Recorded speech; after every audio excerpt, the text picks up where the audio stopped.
Beberapa tempat di pesisir Jakarta seringkali dianggap sebagai catatan kaki yang bisa dihapus kapan saja. Namun di sini, kita melihat sebuah ketahanan, di mana sebuah komunitas menolak untuk sekadar menjadi sejarah yang hilang. Ini cerita tentang martabat yang dibangun kembali dari sisa puing dan debu. Selamat datang di Dulu Gini.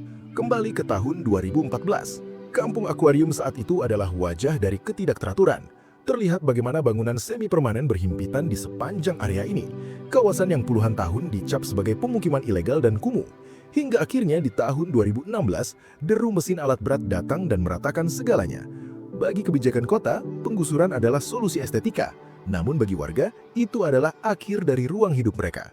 Dulu, gini kondisinya. Sebuah tanah kosong yang sepi, meninggalkan ribuan orang yang harus bertahan di bawah tenda darurat selama bertahun-tahun. Tahun 2018 menjadi awal sebuah janji. Pembangunan kembali kampung ini bukan sekadar soal bata dan semen, tapi eksperimen sosial untuk memanusiakan warga. Desain kampung susun ini mulai terbentuk, menyesuaikan kebutuhan warga tanpa menghilangkan identitas mereka sebagai masyarakat lain. Pembangunan ini membuktikan bahwa keindahan kota tidak harus selalu menggusur hunian warga. Sebuah proses transformasi yang emosional, di mana warga diajak membangun kembali rumah mereka sendiri dari titik nol. Sekarang, kampung akuarium telah menjelma menjadi simbol hunian vertikal yang layak. Lokasi yang dulu dianggap noda di peta Jakarta, kini justru menjadi rujukan tentang cara mengelola pemukiman padat.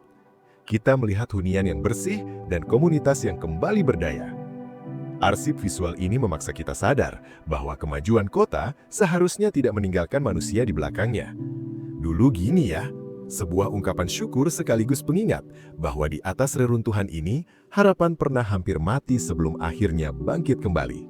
Dulu berjuang, kini berubah. Sejarah kampung akuarium adalah bukti bahwa ingatan kolektif kita harus tetap hidup.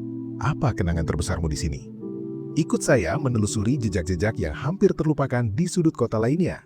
Tekan tombol follow atau subscribe Dulu Gini sekarang, karena perjalanan kita memahami perubahan baru saja dimulai.